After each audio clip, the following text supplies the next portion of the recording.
Okay, welcome back to another Mr. Businessman. Now, sorry for starting the stream off slightly early today. I know it's only sort of 10 minutes early, and there is a reason for that. And the reason is that I'm going to be on BBC Radio Lancashire later on today about 20 to 12, and I want to make sure that the stream's done in time because I found that I'm sort of running over a little bit.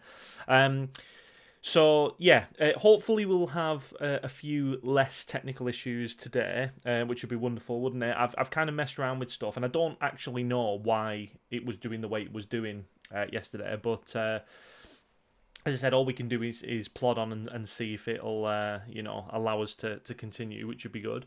So today we're going to get straight into it. We've got ratio analysis to do today. A little bit of a dry subject, I have to say, but it is the last of the sort of financial documents that we have to look at. I'm just getting pieces of fluff that are flying around the room there. Okay, and also this is the first time that we've done a stream in complete lockdown.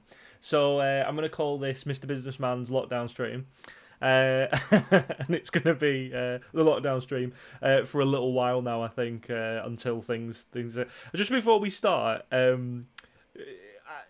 do you not think this is like? I read on Facebook someone saying it's like when everyone in the class is punished because two people won't stop being an idiot, and I agree. I think that's exactly what it's like. I think we were all pretty much. I mean, the reasonable ones of us were doing what we can and sort of social distancing and whatever it is that you want to talk about. And then you have the idiots going off to Morecambe for the day, and you think, right, okay, what are you supposed to do about these people? A good culling seems a bit extreme. So what do you have to do? You have to protect these people from themselves, and now order that everybody has to stay inside. So yeah, I mean, it's not going to affect us. We were here anyway, weren't we? But ultimately, it's a little bit annoying not being able to leave the house. Especially, I think it'd be better if it was worse weather. This has happened at the worst time. It's got lovely, glorious sunshine coming through, and that's sort of a really negative thing now, isn't it? So it'd be better if it was raining. Everyone likes being inside when it's raining anyway, doesn't it? So anyway, aside from that, we're gonna get on. In terms of the channel as well, apparently I've been told that people don't get notifications of when I'm live, although it should be 10 o'clock every day, every weekday. There's a little bell apparently if you press it, so when you subscribe, you can subscribe and then you press the bell and it'll tell you when I'm live. So if I am on 10 minutes early or whatever, the stream is up, then you can see it from there. All right, we're gonna get straight to it and get on with some stuff. All right. Here we go. So the main thing we're going to look at today is ratio analysis, and it's a. Let me just move this a little bit so you can see my beautiful mug a little bit more effectively. Oh, there we go.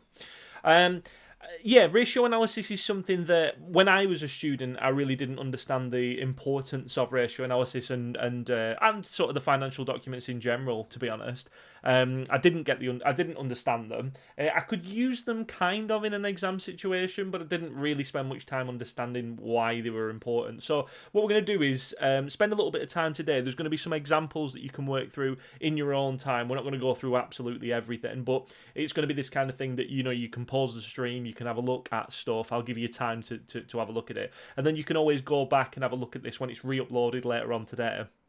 You can have a look and have a go at some of those questions and stuff. Also, remember, if you have any comments, concerns or anything, then please feel free to send me a message. I know yesterday a couple of people sent me messages and I didn't see them, but I can see them today.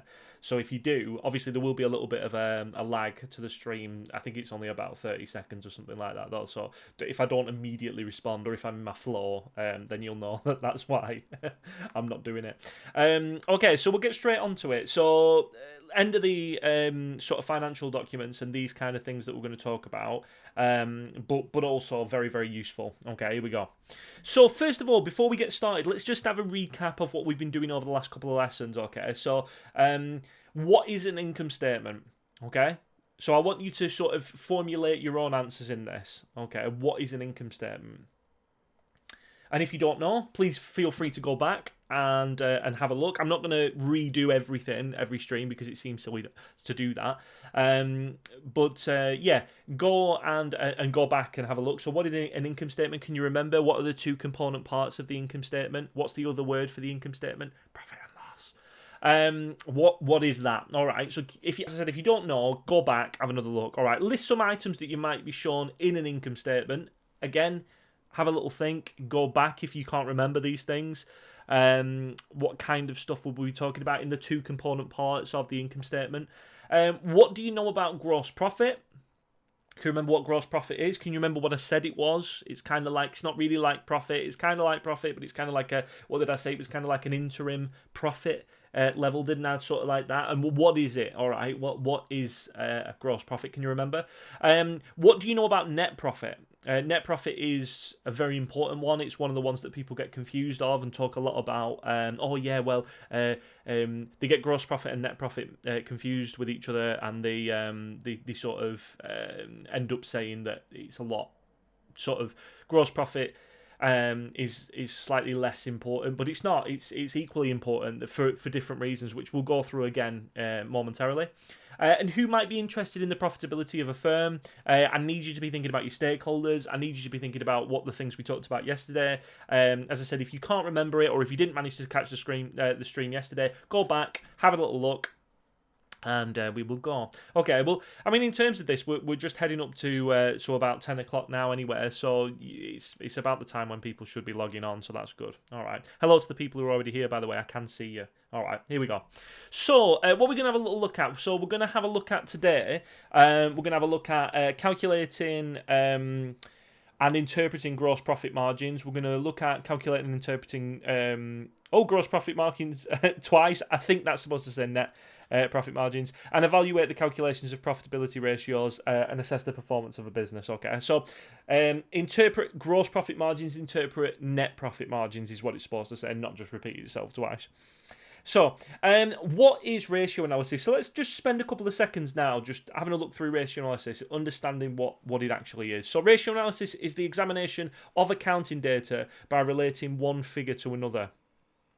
So basically, you know, like when we were talking about yesterday about percentage changes and about the importance of looking at profit and loss accounts. So you have your profit and loss account from 2010 to 2011. You have your profit and loss account from 2011 to 2012. Individually, pretty useless. I mean, they're okay for some things, but usually what we're looking at, and especially as business people, especially as managers, and not financial professionals who can get into the nitty-gritty of it, what we're interested in usually is the overall effect of those things.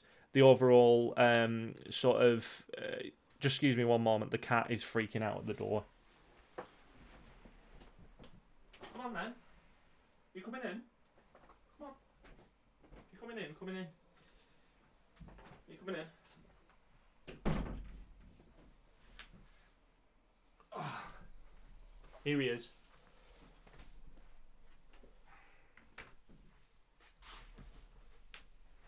Excuse me. So that's the cat. That's Gizmo the cat, by the way. Maybe we should have him as a guest on the stream, but he's here. He likes to be involved. Where was I? Yeah, so we're more interested in looking at the percentage changes of how things are done year on year, rather than getting into the absolute importance of, how a gross profit margin doing this year. We're interested, but we're more interested as business students and as managers, as looking at year on year things, and that's what you're going to be expected to do in the exam situation. So, ratio analysis is looking at accounting data by relating one figure to another, like we just said. Why not just look at the headline figures in the balance sheet and the income statement? If a business earns an annual profit of 1 million, is this good or bad? Now, this brings us back to our AO3, AO4 essentially here. So your AO3 is your analysis side of things.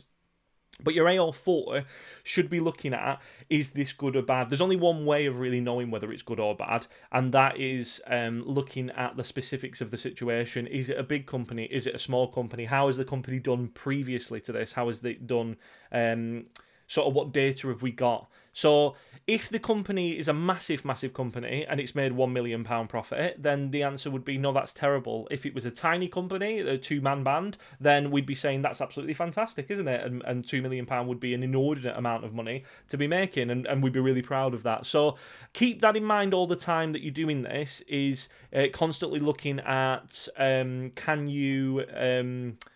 can you relate it to the situation? Can you specifically tell us about whether it's a big company, a small company? The cat's going absolutely crazy because a bird flying past.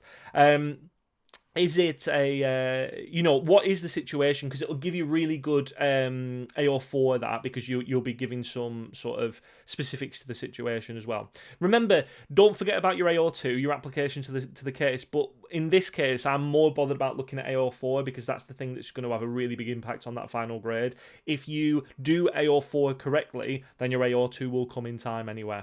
All right.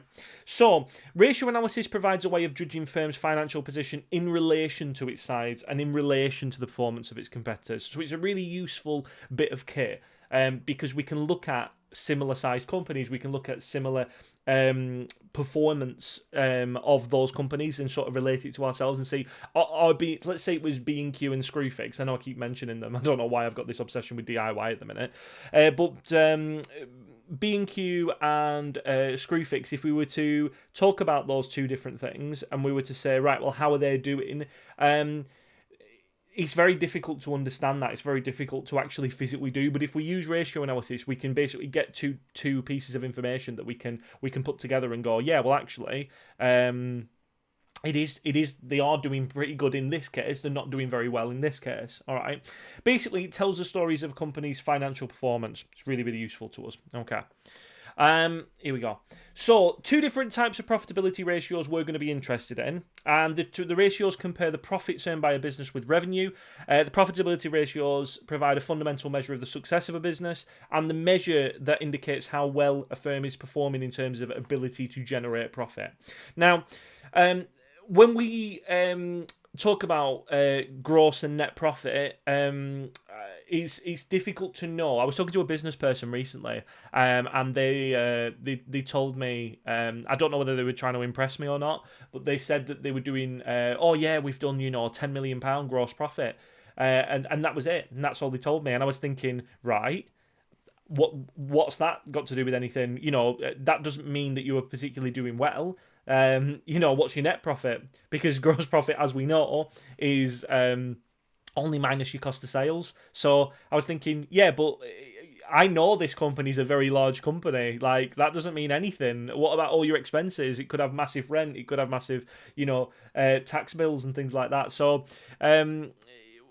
remember that you can't actually just talk about one of them. You've got to talk about both of them, unless your job is specifically looking at one of them, in which case, yeah. So we've got gross profit margin, we've got net profit margin.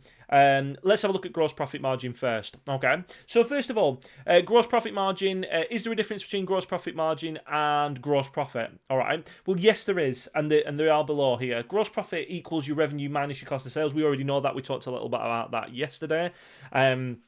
But the gross profit margin is the percentage difference between the sales revenue and the gross profit. So what we're saying is, how efficiently are you converting your revenue into gross profit? That's what your gross profit margin is, essentially, is how good are you at transforming your revenue into gross profit? What is your ability to do that in a percentage, really? So it compares the gross profit achieved by a business with the revenue it generated, expressed as a percentage, like we said. All right. So a really nice way of remembering it is, how efficient are you at actually making gross profit? And we basically do it like this. So gross profit divided by revenue times 100. And you'll see this coming up and up again and again. We spend a lot of time on the business course going, there's all these formulas you need to remember. And there are. We'll probably do a video at some point about all the different formulas you need to remember. But what you'll find is it's usually something over something times 100. So like percentage change, is difference over original times 100, isn't it? Gross profit margin, gross profit over revenue times 100, net profit margin, not to spoil it, spoiler alert, net profit over revenue times 100. So it's yes, you do have to remember a lot of formulas, but a lot of them are actually the same formula, just change things around a little bit. So don't be too frightened by that. So this is gross profit. Remember, it shows how efficient we are at changing revenue into gross profit. So the higher the result, the better. But remember, overheads still have to be paid. Remember, gross profit is good. But like I said, when that business person was talking to me, my next question was, well, yeah, but what's your net profit? Because your gross profit might be really good, but you could make an absolute steal on the amount. Say we've got these, right? I've got this. This is little hard drive, okay, for my Mac. So. Imagine if I'm selling these, right, and I say, right, well, what I do is I pick them up for, £1, and I sell them for £20. So that means my gross profit is like, 95% or something, and you're thinking, wow, he's amazing. But then I say, but it doesn't take into account the fact that I rent a really, really expensive shop to sell them out of, that I haven't paid my tax yet, that I haven't paid any salaries yet, that I haven't... Can you see? So it's not that useful. It sounds great initially, but it's not always as easy as that. The result varies depending on the industry. Some will be higher than others. Gross profit margin for places like B&M Bargains or Poundland, something like that, will be very, very small. Why? Because they only make a tiny little amount on each product. So they make a lot of little bits of amount on products, but their actual gross profit margin will be tiny. It'll be like something like 20% or something like that gross profit margin, or even less. You might have something that's like 2% or something. But if you add them all up in the shop, then you will get a decent sort of gross profit margin. But it depends on the shop. And then if you get something like Lamborghini, their gross profit margin, you'd imagine, would be very, very high because they're putting this massive premium on stuff. And we know iPhones and that have a very, very large gross profit margin, because it doesn't cost half as much to actually produce these things as we'd expect, when we're spending £1,200, £1,500 on an iPhone. Compare with previous years and competitors, really, really useful for that. Has the firm's trading position become more or less profitable? So how can the gross profit margin be improved? Well, there's only really, again, and I don't mean to sound like I'll keep repeating myself, but I seem to be doing it at the minute, and this is a thing which comes up again and again in financial documents. How can we actually improve it? There's only really two ways of improving it, and that's to raise your sales revenue, which keeping your cost of sales is the same. So if you can make more money, if you put your prices up and then you make the same amount of sales, then you'll make more revenue, but your cost of sales stays the same, so it's no more expensive to buy pencils, but you can charge more for them. Great. Or you can lower the cost of goods sold while keeping the revenue the same. So it's two options. You can either put your prices up and hopefully get more revenue, or you can keep your prices the same but hopefully buy the pens or pencils for less. It's your option. That's your two options of how to do it. Keep your make more revenue or reduce your costs, or both if you can. That'd be absolutely fantastic if you could, though. Second one's net profit margin. Okay, so what does net profit margin actually measure? Well, it compares the net profit achieved by a business with the revenue generated. So how efficiently are you transforming your revenue into net profit? How good are you at doing that? Are you really, really good? Is a lot of your money, is a lot of your revenue becoming net profit? Is it transforming from gross profit and it's accurately going down? Or is there a load of money being taken out of the business by your expenses? So you can look at your profit and loss for this and just have a look at it. It's very, very simple to figure out where the money's going. This is why financial documents shouldn't be taken in isolation. You should look at a couple of different ones at the same time. So we do it like this. So net profit over revenue times 100. Remember, it's that same thing again, and we get a percentage. Hopefully, the more percentage we get, the better we are at showing how efficient we are at transforming that revenue into net profit. And then we can look at, if we've got 20% gross profit margin, then we know our net profit margin has to be less than that, because you can't have more net profit than you have gross profit, because net profit comes from gross profit minus expenses, doesn't it? All right. So, can be regarded as better indication of performance as it considers how all the costs have been managed. Yeah, I think this is the true reflection of your profit. Okay, so this is what most CEOs and people like that are going to be interested in. This, your managers might be interested in stuff like gross profit, but your owners are going to be bothered about this. And when they start shouting about dividends and stuff like this, they're going to be talking about net profit. Okay, the higher the results, the better. Of course, we're making more money. Compare the previous years with competitors. Compared with the gross profit margin, very important. Now, why is it so important to do that? Well, because we're trying to maximize our net profit, aren't we? Always, we're trying to maximize that. Why is our net profit not more? And the answer is because it's being taken up by expenses. It must be, because look at our gross profit. Gross profit's brilliant. Gross profit is 80%. Fantastic. When we get to our net profit's coming out at 25%. What the hell's going on? I mean, net profit at 25% would be absolutely amazing, actually. But if it... Let's think about this. I'd like a net profit of 80%, or what about 50%?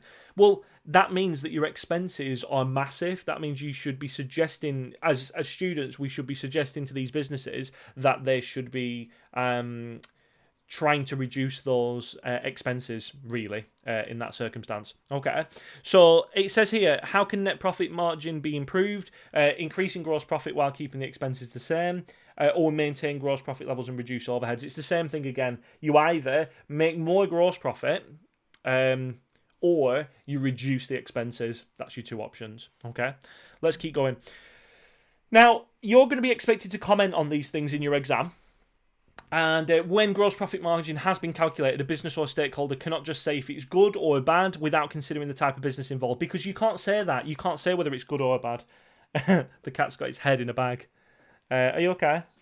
What are you doing? I'll let him out if he needs to. You can't say that because you need to talk about the size of the business and the industry of the business, because there will be certain businesses that have very low gross profit margins, usually on net profit margins, and other ones will have very high gross profit margins and things like that. So it says variations on gross profit between businesses are caused by both internal factors and external factors, kind of like a repeat of the other day again. But the size of the business, the quality of stock control, remember, stock control we've already talked a little bit about, but we said things like capacity utilization, making sure that your business is actually able to constantly sort of you want to be moving your stock around. Imagine if it's perishable goods. Imagine if it's something like B&Q, what we said was really, really crazy in terms of holding so much stock. We talked about it in cash flow, if you remember a couple of videos ago. But yeah, how good are you at your stock control, or are you keeping loads of stock that you don't need? In which case, if you are keeping loads of stock you don't need, then your gross profit is going to be hit very hard by that, because remember, your cost of sales is going to be massive because you're paying for all this stuff that you don't need, and then you're not making any revenue off it because you're not actually selling it. The management of expenses is a big one. External factors include the type of interest rates. Interest rates can be dependent on the type of business it is. We know what the kind of we have the normal interest rates in the country, but you also have preferential interest rates from banks and lenders and things like that, and potentially your investors, your private investors, what interest rate you're giving them. We might talk about in terms of return on investment and things like that, but you could see it as that. The type of industry the business operates in. Is there a well-known thing that this industry doesn't make that much gross profit? For whatever reason, if it was, like I said, if it's Poundland or something like that, then it's very likely that they'll have very, very low gross profit margins. It doesn't mean they're not successful. Is it Poundland that went under? I can't remember. Pound Universe, Pound World, Pound Time and Space, whatever it is that they're calling it this at the minute. Do you remember? And it's a good example of what's happening in industries and stuff, when you can see what happens in the economy very well by the type of businesses that start popping up. So at this moment in time, we're in this lockdown thing. What's going to happen over the next couple of months is we're going to see, because if realistically now we are going to go into a recession, we must do, because look at the state of the economy. The only positive is that we're not just us. suffering. Everybody in the world is suffering at the minute, and I don't mean that suffering as in suffering. I mean in terms of the economic state of the countries. It's not like other countries are doing really well economically and being able to produce loads of stuff and sell it confidently, and we're not. So the positive thing is that if there's a recession, then probably the whole world, or definitely Western sort of. All Western sort of economies will take a hit on this. I think it will be global, but even if we just talk about Western ones, there is a benefit to us in an extent that everybody's going to suffer. So what do you expect to happen? What kind of businesses do you expect to happen in the next couple of months, in the next couple of, in the next 6 months, in the next year? What do you expect to happen? If I was to put money on it, I think you're going to be seeing a hell of a lot more of pound stretchers. I think you're going to be seeing a lot more pound lands. I think you're going to be seeing a lot more B&M bargains. I think you're going to be seeing a lot more of things like that, because people aren't just going to have the money. There's a hell of a lot of people who are out of work at this minute in time. I don't mean to get on a diversion, but I think it's important to talk about this moment in time as well. And we will look at the news at the end as well. But keep it in mind when you're thinking about this, because realistically, I'd be very surprised if the exam next year now, the the exams that you guys are going to be taking, is not in some way linked to coronavirus, because. They're not going to mention it? It's like they've been talking about the recession, the 2008 financial collapse. They've been talking about that for a long time. They're going to be talking about this for a hell of a long time. So if you're getting pumped up for those things, or if you're looking at investing in stuff, I'm not a qualified investment consultant, but if I was going to invest in something, I'd be looking at places that do cheaper products, pocket money price toys, things like that.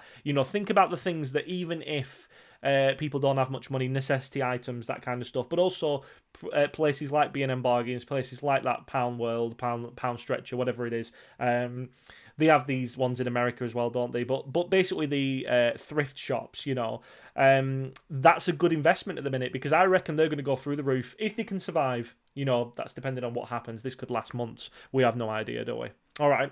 So let's keep going. Now, what we need to say is look at the industry. Businesses that are likely to have a low gross profit margin. Why are they likely to have a low gross profit margin? Because they only make a small amount on each product. And they have very, very large expenses. Supermarkets would be a good one. Manufacturers of mass production goods and food manufacturers, they don't make loads of money on each product, but they make a decent amount. If you're making lanyards, I've got a thing here. If you make lanyards, you are not going to be making your gross profit margin will probably be very low, but you're going to be selling these, but your money's going to be made from selling a hell of a lot of them, rather than making any decent gross profit on each one. Same with supermarkets and things like that. They don't make that much money on each product. The idea is we sell a hell of a lot of products, okay? Businesses that are likely to have a high gross profit margin, restaurants, luxury good retailers. Does it make sense? I mean, I don't even know if I need to really explain this, but they put a big, you're paying for skill, you're paying for the brand, you're paying for the ability of that individual, that skilled individual. In a restaurant, you're paying for the decor, the ambiance, the skill of the chef, the fact that you can have access to a range of different foods and things like that, and the convenience as well. That's something at the minute. I can't believe McDonald's and KFC have shut at the minute, because what an opportunity these places have at the minute. What a fantastic opportunity. Now, we were talking a little bit yesterday. We haven't really talked much about it, but we need to be thinking about, and we probably will in the next couple of videos, because we're going to go on to marketing after this. But we're going to talk about opportunities and threats. Basically, but you could see the coronavirus as a big threat, and of course it's a big threat to a large amount of people and businesses. At the minute, you can see them going under at this minute in time, and but a massive opportunity as well. Look at the the innovation that's going to happen for these. I mean, if you're in pharmaceuticals, amazing opportunity. So the differences should be taken into account when making your judgments on the level of gross profit margin. Because if you just tell me all gross profit margin is good or bad, then I'll be saying, well, how the hell do you understand that you have no way that you could say whether that's good profit margin or not gross profit margin, because you've not looked at it in comparison to other things. Okay. So it's easier to comment on the net profit margin than the gross profit margin because it does not vary quite as much along the businesses and industries as gross profit margin does. A business with a high gross profit margin often proportionally higher expenses, whilst a business with low gross profit margin usually has proportionally lower expenses. Not always, but that's a good rule of thumb. One important factor is with lower net profit margin is that the business is relatively new and they would have high expenses when trying to establish themselves. So let's do a rough benchmark, okay? So the net profit margin of 18% plus is considered as goof. I think that's supposed to be good. But it's net profit margin of less than 10 to 17% might be viewed as satisfactory, but could be improved. Net profit margin below 10% might be considered as poor. Remember, likely to. You've got to tell me the situation, all right? What are they actually doing? Remember, net profit margin is the final one, is the actual, the buck stops with me final profit that people are interested in that we can actually use to do things with. That's what the net profit margin is. So it's important to make comparisons with other businesses in the same industry. I know I'm repeating myself, but it's so important that you remember these things because students forget to do this all the time. It's important to compare the figures over time. All right, let's have a look at some activities then. I've had enough talking about various things. Let's have a little look. So gross profit margin. It says calculate the gross profit margin for 2006, calculate the gross profit margin for 2007, and then using the date and analyze, or rather the data, analyze the increase in gross profit margin. Okay, so I'm going to give you a second or two to have a go at this. In fact, if you can just pause the stream and just keep this on your screen for a moment, because then I can carry on and get through stuff, and then you can catch up with me. I'll give you another opportunity to do this. So it's dead quick. If you remember the gross profit margin thing, I'll tell you this time, but you're going to have to remember it by yourself. But it's gross profit over revenue times 100. So it's gross profit over revenue times 100. If you could quickly do it and find out what the percentages are, pause it here so I don't ruin it for you. I'll just give you a second to pause it. Yeah. Okay. That's what it is. So if you can see, we've done the gross profit over the original sort of full revenue times 100. We've got 7.67% and 8.12%. So as a rule of thumb, neither one of these are great because they're less than 10%. But again, we'd have to have a look at the specific one. This is Tesco. Tesco, we'd have to have a look at what the sort of profit margins would be for this company in terms of what's reasonable, what's useful. Gross profit margin is likely to be lesser in supermarkets, like we said, because they're not making as much, but that means the net profit will be less than this as well. They can't make more net profit than they would that. Analyze the increase of gross profit margin. So where have they done that? So let's have a quick look. So they've either increased the sales revenue or reduced the cost of sales. Have they increased the sales revenue? Remember, it's backwards as well. Always double check this because they've put the 2006 on the right hand side, which I think is completely counterintuitive, but who am I? 39,554 on the right hand side. 42,641 on the left-hand side, which means that they have increased revenue. Have they increased cost of sales? The increase of cost of sales has actually gone up as well. So in terms of this, we've just seen a slightly higher revenue increase than we have done cost of sales. So you could either see it as they've increased the revenue or they've slightly brought their the cost of sales down slightly. Okay, so you can see that the gross profit has slightly improved. It's not brilliant, but it's better. It's good that we're doing it, and if we could continue to keep doing that, then that'd be really good. All right, another one. Again, I'm going to give you a second. Please pause it. Have a go at this. Let's have a look. It says another refinement of the concept is net profit. So let's have a little look. It says this profit gives a better indication of the overall performance of a business because this is the true profit.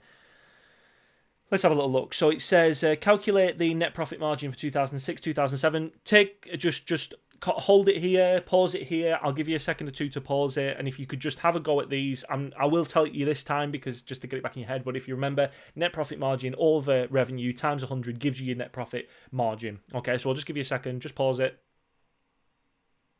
Okay. Right, let's keep going then. So this is what we're looking at. So we've done it. We've done our net operating profit and over the original times 100. It gives us these. So we've got this is Tesco still. So we've got a 5.77 and a 6.20. So let's have a look at how they've done that. Of the basically the. They must what must have happened here is, and if we think about it as part of the other one, if we were to link it back to one that we've already seen, if this was one part of the profit and loss here, if we were looking at it all in one line, we would see that sales revenue has increased. And yes, okay, our administrative and other expenses has increased by quite a lot, by nearly 50 million, but the increase in your revenue means that your net profit margin is better overall. Can you see?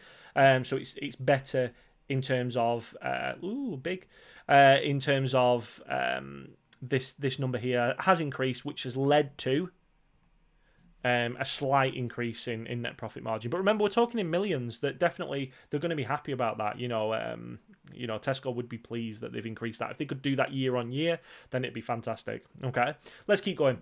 Another couple of different things for you to do here. I've already done them on the right-hand side now. You've had enough time to do some examples, but you can feel free to have a go at these again. But just some more. We can say, put them all together. I've done these, haven't I? Let me see. So it says, because the gross profit increased by a greater percentage than the expenses, so 14% rather than that, then the result was an overall higher net profit. Now, how have they done this? Well, let's look at the percentage change, all right? Let's have a look at the percentage change. So it's change over original times 100, isn't it? So, like we've said, so what is the change going on here? So let's have a look at the sales revenue. The sales revenue is... let's look at the growth. Well, you can do it on any of them, to be honest. You can do it on the sales revenue and that if you want. But for this, I've written down gross profit here, and so let's do it. So 3463 minus off your change, which is so to find out you change, so you minus off the original, which is 3028. That gives us a change of 435. All right, 435, which is difference over original times 100, gives us 14.36% change in gross profit.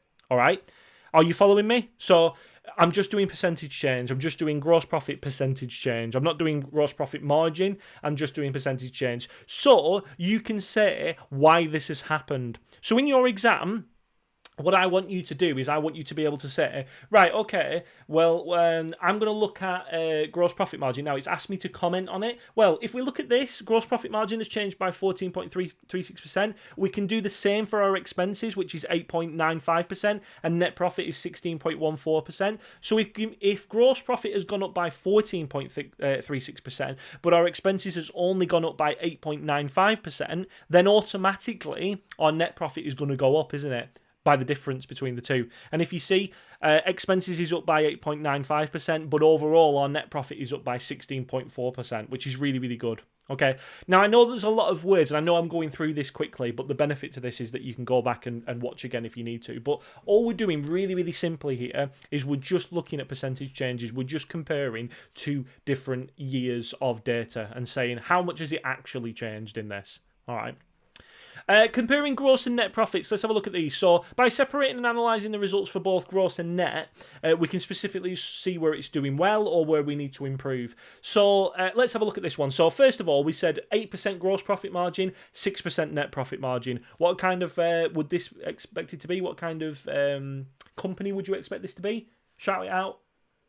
Probably a supermarket or something like that, or a food manufacturer. Remember, smaller gross profit margins.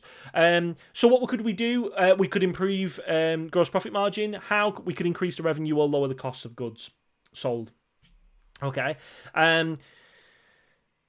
Gross profit margin or net profit margin on this. Gross profit margin is 80%. Net profit margin is 10%. That means that we're going to have to increase our net profit margin, can't we? There's a massive differential between here. Massive, massive. So who's this likely to be? Probably a luxury, something luxury, maybe a luxurious car, maybe a luxurious phone, whatever it is. It's particularly, high end because they're making a hell of a lot of revenue, not very much cost of sales, which will give them that 80% gross profit margin. But then your expenses, your rent, your salaries, whatever it is, which it might be something like guitars or something like that require a hell of a lot of skill to make. You can't just pop them out. So improvements here, I'd be looking at reducing your expenses, because that would increase your net profit margin. So looking at getting cheaper wages, or looking at getting cheaper rents, or lower tax, or whatever it is, any way that you can get around it. Remember, there are going to be effects of that though. So your AO4 should be thinking, yeah, Ryan, that's fine, but if we do that, if we put the price of it, if we get cheaper workers, if we get a worse location, or rather a cheaper location, then it might be worse. That means we get less through traffic, we might get worse quality, blah, blah, blah. All right. And then finally down here, we've got gross profit margin of 60% and net profit margin of 55%. So your option is there, what do you want to do? In terms of that, I'd be looking at that's good. I mean, the fact that gross profit margin, but because there's not that much of a differential between the two, that means that we're efficiently changing our gross profit margin into net profit margin. But net profit margin, 55%, maybe we could increase our gross profit margin even further then.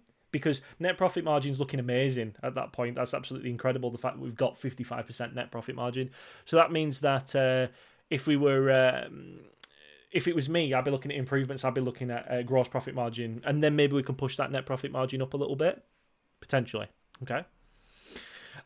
Changing ratio results identify which or both profitability ratios would change. Would it go up or down? Is it good or bad? What other factors may need to be considered? Okay, so again, if you want to, just pause the video right now, pause the stream, and have a look at it. Oh, it's getting hot in here. I need to stop, sitting by open windows in the glorious sunshine. Have a look at these. So if you want to pause it, I'll go through them each one. Okay, so rent increases. What's likely to happen? Well, is rent an expense or a cost of sale? It is an expense, because rent can't be directly linked to any one product. So if rent increases, then the likelihood is that your gross profit wouldn't be affected, but your net profit would go down. Is that good or bad? Well, net profit going down is never good. What other factors may need to be considered? Well, other expenses, the fact that the gross profit margin might not be that high in the first place. So you might need to look at it in comparison. But also, it's not as simple as just saying change location. Like I said, there are AO4 points here to think about. It's what are going to be the consequences of you changing your rent. Okay. Changing your location. Interest rates increase. So interest rates increasing will affect what? Well, let's think about this as an AO3 chain. Okay, let's think about it. This would affect, this would affect, this would affect, this would affect.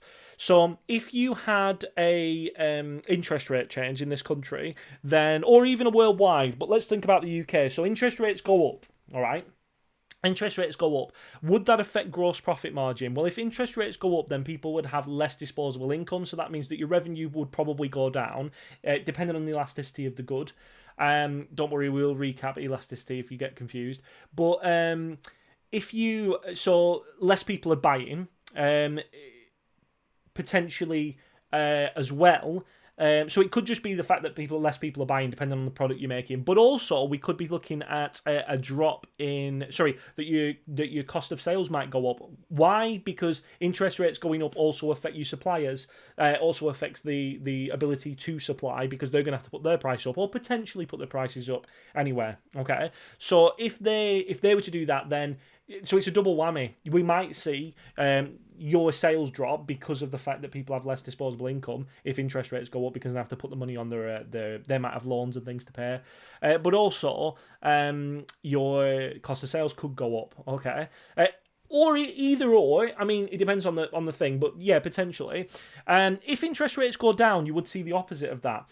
Would it affect your expenses though? So if we were to forget about your gross profit margin is obviously going to go down, isn't it? Because interest rates have gone up. But is it going to affect your net profit margin? Potentially, yes. Because if you've got other interest, if you've got interest on loans, of course that's going to go up. Interest rates are going to push that up. So that's going to mean you've got less net profit.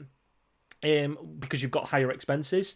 It's also going to mean that your so any loans that you've got, any interest that you're paying on anything, but also rents and things like that. I mean, it depends. Usually you agree a rent, but potentially if interest rates go up and you're the person who you rent the building off says, oh, well, my interest rates have gone up, so therefore I'm paying more for the mortgage on this property, so therefore you have to pay me more money, then your net profit's going to go down as well. So potentially both would go down if we see negative. If we saw it the other way, positive interest rates change, we might see positive effects.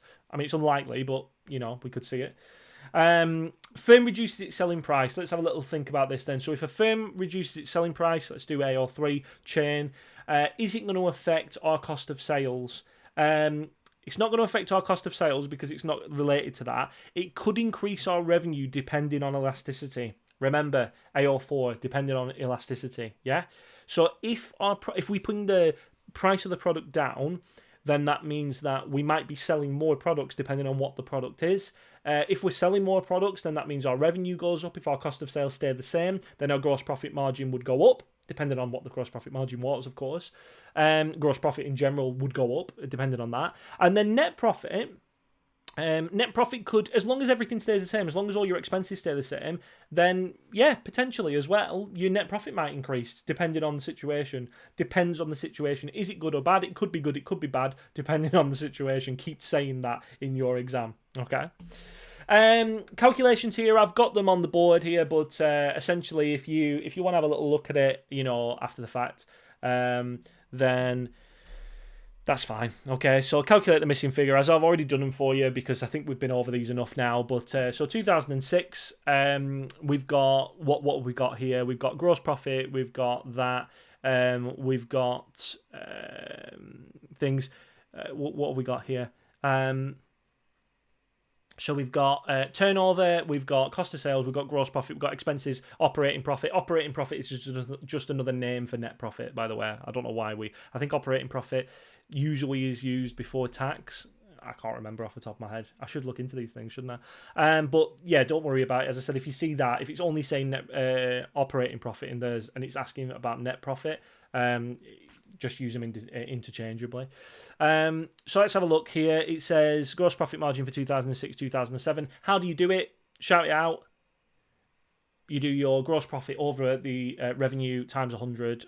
You do your net profit. You do your net profit divided by revenue times 100. Okay, so we've got net profit margin over here. Explain the cause in the change of net profit margin down here. Percentage increase in gross profit is higher than the increase in expenses. So don't forget to go and do your percentage changes in these. Okay, so if you find out what the percentage change is of your turnover and your percentage change of your expenses and things like that, then we can say, right, well, the gross profit is higher than the increase in expenses. So gross profit has actually gone up more year on year than it has before. And you can figure these out, calculate the missing figures, pop these in if you want. So, turnover minus your cost of sales, we'll put these in.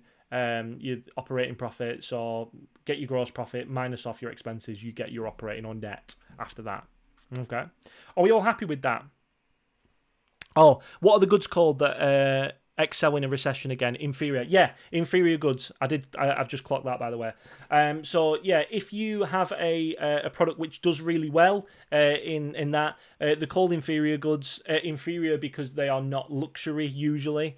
Or necessity items as well. We call them inferior because they tend to go up because of price elasticity and demand. But yeah, we call them inferior not because they're worse quality. Remember that, they're not because they're worse quality. It's simply because they are they're not branded. They tend to do better because they're unbranded, and things like that. Okay. Remember as well, we don't always have to count all products like that. Things like pocket money toys aren't inferior goods. They're just resistant to. They're just price inelastic. They're just income inelastic because people will buy the kids' toys even if they don't have that much money because it's one of those things. No worries. So, profit and loss account, I just want you to have a little look at this. Again, it's one of those things where I want you to pause the steam, have a little look at it, using the table, carry out raw data analysis. All I'd like you to do with this is I'd like you to have a look at the gross profit margin. I'd like you to have a look at the net profit margin. I'd like you to do some percentage changes and make the changes on the like on here, essentially. I just want you to make, have the opportunity to have a go at that, rather than me going through all of them one by one. Complete the table, okay? So even if you can just draw it out or something like that, you might have a copy of it in your book. If you've got the workbook, then great, you might have a copy of it on there. But yeah, percentage change, do your gross profit margin, do your net profit margin and things like that, but also do your percentage changes between them, and then you can comment on them. You can say, well, this is good, this is bad, all right? Last thing that we're going to talk about today, guys. So we've got to the end of it, which is really good, and this is something that's in the book, okay, for people. Now let me see if I can move this. Yeah, you can see that. For those of you who haven't got the workbooks, then there you go. There is a past paper question. It's about Mr. Kipling. We're not going to go through it all, but I will have a little look through it. So you can, as I said, you can pause this and we can go back. So I'm going to carry on, but you can use that in your own time. And finally, let's have a little look at this. So it says calculate gross profit margin, net profit margin for Premier Foods in the year 4th of April. Premier Foods is the company that make these kind of things, and that it says about, is it? Country's largest manufacturer, blah, blah, blah, blah. Yeah, Premier Foods. Yeah, cakes. That's what they're called instead of, I think Mr. Kipling's just one of their brands. Evaluate ways in which net profit margin could be improved at Premier Foods. Now, I am going to do, in a couple of sort of videos time, I will get back into exam technique. I know I've been talking a little bit about it, about AO3, AO4, but I want to just do a video, I want to just do a stream that just focuses on AO1, AO2, AO3, AO4, because it is that thing that you're going to need to know these. You can't avoid them, and it's the same thing that has an issue every week when we do our exam prep. It's an issue. Just off the top of our heads, though, let's just quickly recap what they are. AO1 is your knowledge, okay? AO1 is your basic knowledge of your theories. It's your understanding of different business theory and your ability to use that. AO2 is your application to the case. So in this case, it says evaluate ways in the net profit margin could be improved at Premier Foods. So they want you to talk to specifically about Premier Foods. I'm not going to tell you the answer, but just look at the situation. Premier Foods is a food manufacturer. What do we know about gross profit margins for food manufacturers? They tend to be quite low. So I would expect the gross profit margin to be quite low on this one. And that's not necessarily an issue, but you can mention, okay, well, if gross profit margin is quite low, then maybe we need to be looking at our cost of sales, because we could maybe increase that. Maybe it's not really the expenses we need to be thinking about. You see my point? AO3 is your explanation, okay, of the situation. This leads to this. What are the consequences? This leads to this, leads to this. And finally, your AO4, the thing which people get most confused about is your evaluation. So it's looking at different situations. You're looking at what if this happened? What about it in context? What about your sort of like big businesses, small businesses? What are the consequences of that? What happens if this happens? What are we assuming about this situation? So try and use these. Have a go at that question. That's an 8 marker. Evaluate ways in which net profit margin could be improved at Premier Foods. It hasn't mentioned gross, but remember, we know gross profit will always be connected to this, so you can mention it. How could we improve it? There's only 2 ways, if you remember, to increase net profit margin. Reduce, sort of increase your gross profit margin, and vice versa, or in terms of revenue and things like that, or bring your expenses down. That's your only 2 options. So you can talk about both and then just apply it to the situation. Bob's your uncle. You've got it.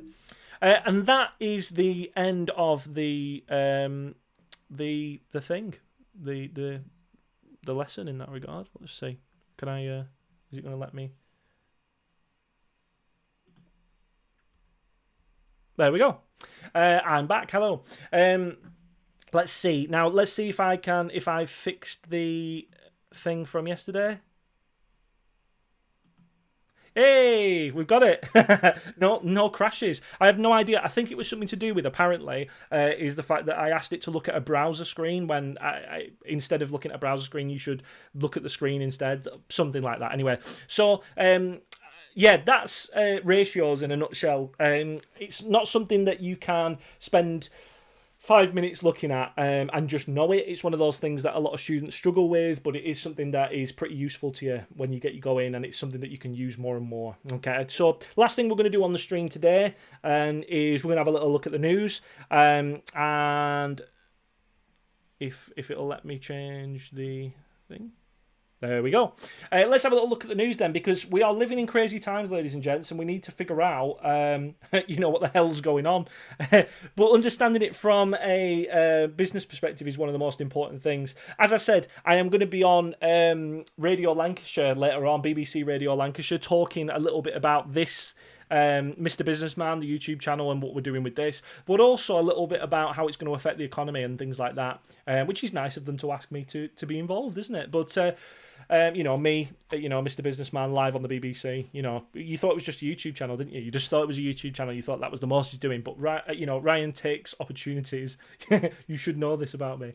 I take opportunities when they present themselves. So the main thing that we're talking about today is the fact that they've just shut the things down. I don't know if any companies have gone bust near you, but we've already seen one. Glover's, the bakery have gone under. Could be a coincidence. I'm not saying it is necessarily linked to the corona outbreak, but small businesses are finding it difficult to survive. So if you know of any small businesses and things like that, now, I know that it's an opportunity to try and help people. I know that Boris Johnson's been saying about, stay indoors, and that's one of the most important things you can do to try and help people out. And that is really important as well. Don't underestimate it. All these pillocks walking around, bloody Blackpool Beach or whatever they were doing. They're idiots, okay? One thing that I am annoyed about, though, one thing I have to say just before we get into the news, we should call it Ryan's rant this bit at the end of the stream, isn't it? What I'm really fed up of, and I don't know if I know a lot of students don't use Facebook and things like that, but the sanctimoniousness of people on Facebook writing these massive big chunks of writing about things. Stop doing this, stop doing that, meh. You think, like, what's your problem? What's it got to do with you? Like, have you not thought about this? The people of the NHS are really good. We should all give them a clap. Share if you agree. No, so if I don't share it, does that mean I disagree? Does that mean I hate everybody who works for the NHS? No, it just means that I don't like chainmail. I don't like, who are these people? Why are you talking? And as well, the people who share this kind of stuff, you're thinking, well, who's this at? Your friends saying that you shouldn't go out and things like that? If your friends are going out and they shouldn't be, then they're morons. Like, tell them. Don't just randomly be sharing things on Facebook to make you feel, oh yeah, well I told them I shared something on Facebook. It really gets under my skin. Ooh, CBBS. So UK brings in strict curbs to fight the virus. You already know about that. You're aware. Don't be stupid. Stay in now. We've been staying in anywhere, but do some revision. watch back some more Mr. Businessman. That'll help you out. But this is an example of this country as well, isn't it? We talk a lot about the arrogance of this country sometimes, but the other countries are like really really well thought of, and they're being sensible about things. But we don't spend the time thinking, let's actually listen to the situation, and let's abide by what the government is saying. So it's one of those things, isn't it?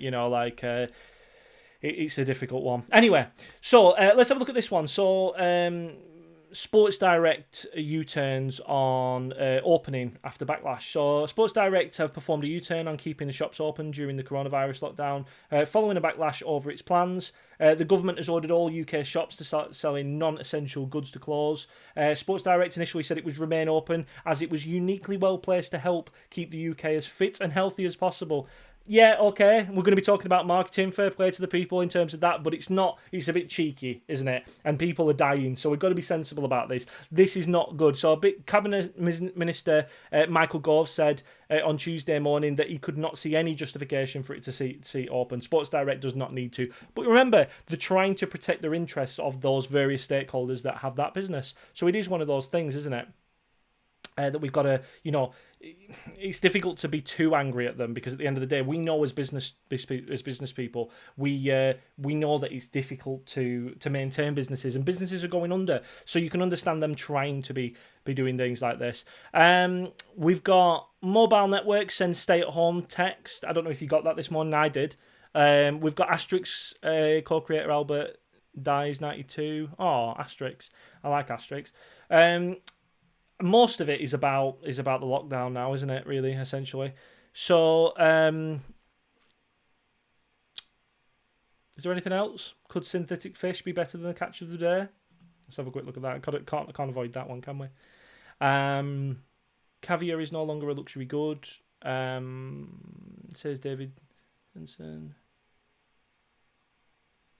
I mean, look, this is showing, isn't it? And I know that these won't necessarily be doing it right this second, but look, this is how technology. We've already talked about technology. This is how technology is being used effectively to be able to,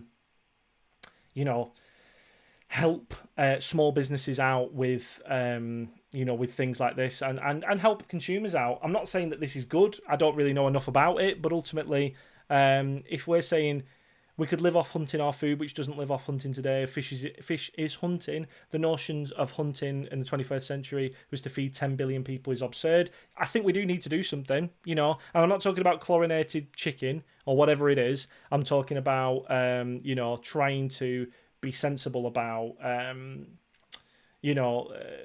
up with alternate food sources and things like that. There's definite arguments for it, isn't there? Stem cells are a type of cell, blah, blah, blah, So I think we're up to the end of that. One Take says, try not to swear on air. Did I swear? Did I? Sorry if I did. I don't think I did. Did I swear? Don't say what I said if I said anything, but I don't think I did. Was it? Sorry if I did. This is me freaking out now, isn't it? Me beholden to my chat, freaking out. But yeah, Burger King, we're not going to pay our rent. Ooh, right. Let's just have a quick look at this. I didn't see this one. Burger King chief executive said that the fast food chain will not be paying their rent due to UK restaurants this week.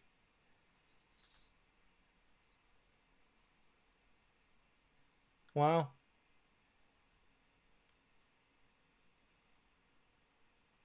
Most landlords are reasonable about this. I do think there were a number of creative solutions as well. We could add 3 months onto the end of the lease for the people who are unable to pay in the short term and the end of these months. I mean, maybe.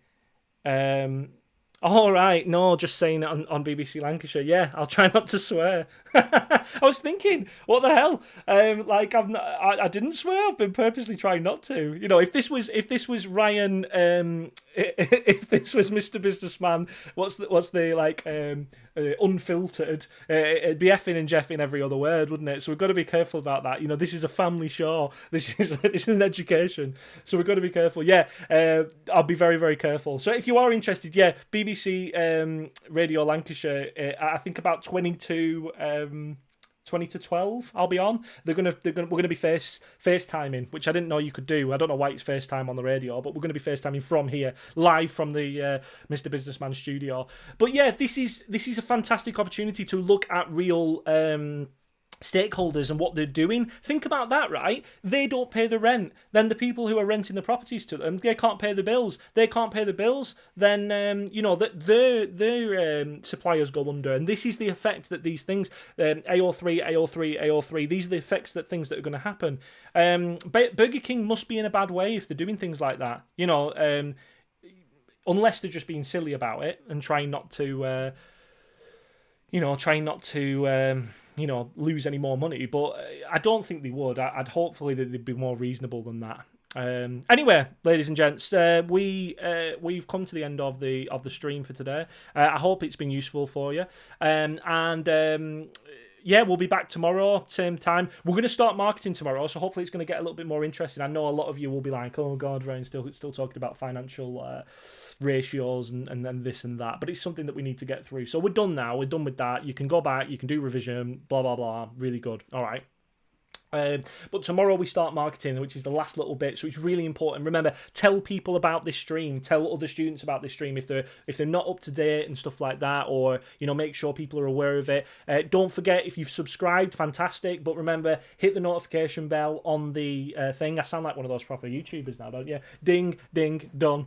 And it'll just make sure that you're aware when I'm live. I have got a couple of videos that I'm going to put up sort of like in between these, but I'll put them up as and when. All right.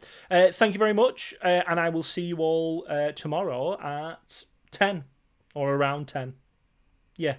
All right. Bye bye.